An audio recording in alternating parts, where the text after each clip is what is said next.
Mas quando foi ali em idade, assim, que você viu que, assim, eu acho que eu não sou normal, não. Acho que o ministério não vai ser um ministério comum, assim, não vai ser uma coisa assim algo de errado não está certo. Como você percebeu isso? É verdade. Olha, eu vou falar uma coisa aqui que... Você teve um momento que você era comportada? Ou, assim, eu era mais tradicional? Sim. Porque vocês eram batistas, né? A gente sempre foi batista renovado, que é um movimento carismático, um movimento do Espírito Santo. No Brasil, no mundo, ele tomou o nome de carismático e os católicos também se chamam carismáticos. Sim. Quando eles têm essa fluir no Espírito, os dons do Espírito. No meio evangélico brasileiro se chamou renovação espiritual. Então, nós somos batistas renovados. A Lagoinha foi a primeira igreja batista na época até a ser expulsa, né, da convenção. Hoje já houve reconciliação, foi Expulsa até na minha mesmo. geração. Expulsa mesmo. E assim foram os presbiterianos, os metodistas. Houve um mover do Espírito que se chamou renovação. Então, eu já nasci num contexto que era batista, mas com o poder do Espírito.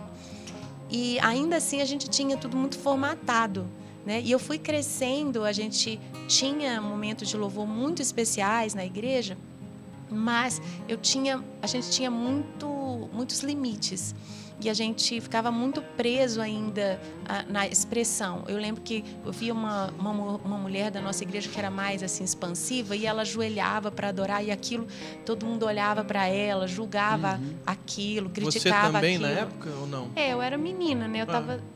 acho que eu não tinha tanta maldade no meu olhar, sim, era mais mas um a costume, cultura era muito rígida, apesar da gente já ser mais livre do que outros contextos.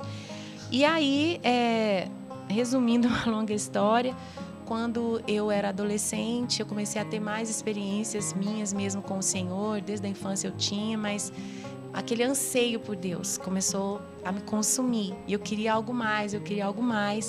E eu ia com a Jocum todas as férias escolares para viagens missionárias. King's Kids, eu fui da primeira turma.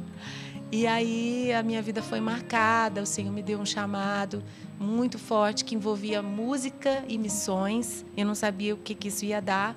Eu achava que eu ia ser uma missionária de longo prazo em algum lugar do mundo. E eu fui parar, né, depois que eu consegui, né, meus pais me apoiaram, tranquei a faculdade de Direito para ir para o seminário. E cheguei num lugar inusitado, que nem era Jocum, onde eu sempre cresci achando que eu ia. Eu fui parar no Christ for the Nations, que é o Instituto Cristo para as Nações, em Dallas, Texas. E quando eu entrei no primeiro culto lá da chapel, que eles chamam, né, da faculdade lá, quando eu entrei, a presença de Deus, os louvores, a excelência, mas assim, muito mais aquilo que a gente sentia mesmo no Espírito, aquilo me consumiu. Eu falei, achei. É aqui meu lugar. Achei. E ali eu fui realmente exposta, né? Eu acho que para você ter visão, você tem que ver. Eu vi algo que eu falei, eu quero isso. Eu vi pela primeira vez os cânticos espontâneos, eu vi pela primeira vez os cânticos proféticos, canções que eram cantadas e tocadas sem nenhum ensaio, todo mundo fluindo junto, né? O que hoje, assim, todo mundo que está me ouvindo acho que entende o que é isso, mas na época parecia algo surreal. Ninguém tinha visto, né? Nunca. Uma liberdade. Eu vi aquele auditório com uns 2.500 alunos pulando igual pipoca, sabe? Celebrando a presença de Deus. E aqui um movimentozinho era criticado, né? As pessoas ajoelhadas, as pessoas se derramando, as pessoas passando mesmo assim de todos os limites que eu conhecia.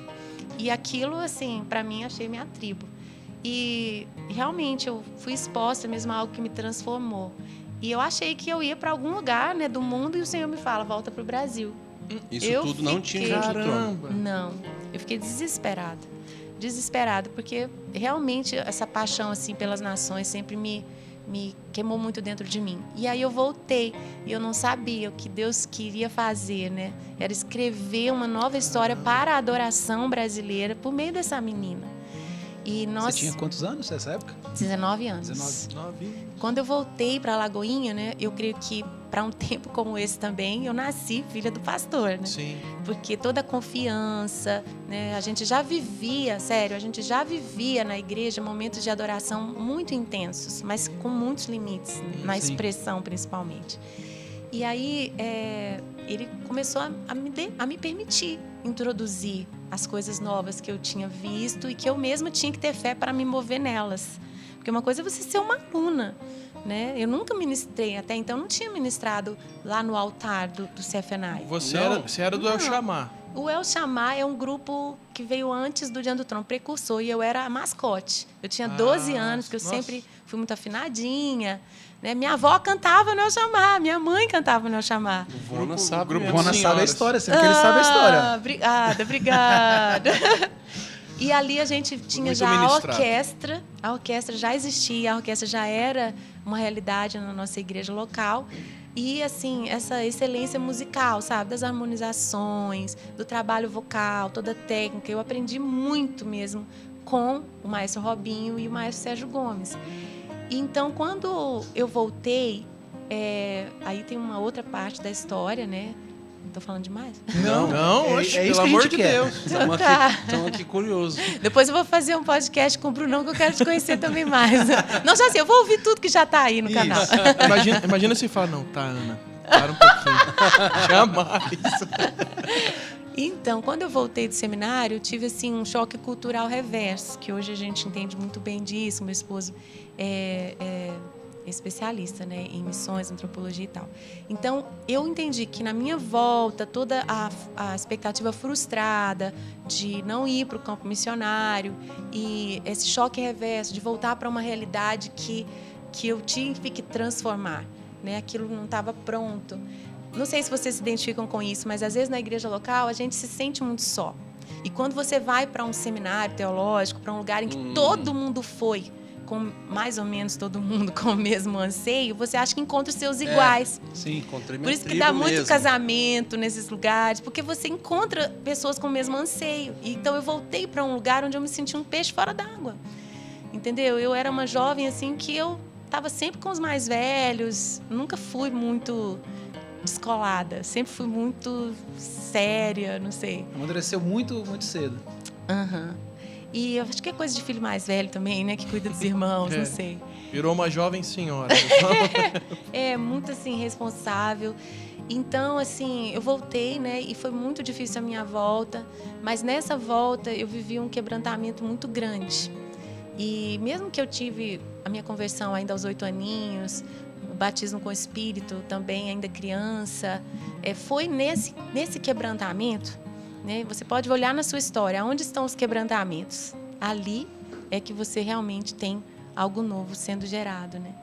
E nesses quebrantamentos, comecei a compor. Não tinha canções ainda.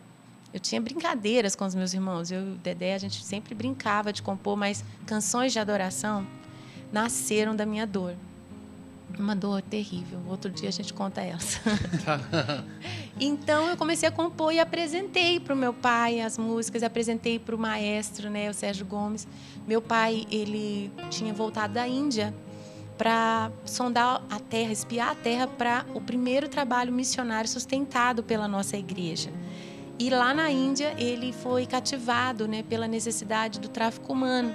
Nossa. Ele viu a cena que o tocou, foi um caminhão com motor ainda quente, estacionado, embaixo uma menina jogada, ainda viva, na zona de prostituição chamada Luz Vermelha, Red Light, em Mumbai, onde mais de 300 mil mulheres se prostituíam. Nossa. E ele voltou falando, nós temos que fazer então algo nisso. E então, quando eu contei das músicas que estavam nascendo e tal, aí ele falou assim, então vamos fazer o seguinte, vamos gravar um CD da igreja e todos os recursos nós vamos juntar para enviar as primeiras missionárias. Então foi assim, sabe, um encaixe perfeito. Assim surgiu o Diante do Trono. E assim surgiu o Diante do Trono, gravando as minhas músicas. E então eu comecei a assumir uma posição... Suas músicas já tinham sido inseridas na igreja antes da gravação? Não. Caramba. Aí eu fui... O Chamar? É o Chamar. O Chamar tinha canções suas ou não? Não. Todas eram versões, tipo só que coral. Então você compunha também desde menina, desde adolescente. E o louvorzão da década de 80, de 90, sim, que todas as igrejas do Brasil cantavam, a gente cantava também. Sim. E a gente sentia muita presença do Senhor, né? Só que aí a gente agora tinha algo da nossa identidade, né? Algo gerado ali, por mim e pelos nossos arranjadores. A gente começou pela primeira vez a fazer os nossos arranjos. E eu comecei a assumir esse lugar de liderança. eu que não me via nessa posição, porque eu era muito nova, né? Comecei a ensinar, comecei a falar o que eu via no meu coração, né? O que eu tinha visto também lá no seminário, que quem sabe a gente fazia isso, aquilo e tal. Então começou realmente algo novo para nós. E o seminário durou quanto tempo? 1 ano. 1 ano? Em 1 ano, Senhor. E nesse Caramba. 1 ano você nem chegou a ministrar no seminário? Não. Só ficou como aluno o tempo inteiro? Como aluno, cantava no Então coral. os espontâneos que estavam acontecendo durante o culto, você estava fazendo lá embaixo? Eu estava fazendo no banco, Estava no com banco ali, certeza, fluindo, aprendendo. intensamente, aprendendo. E qual...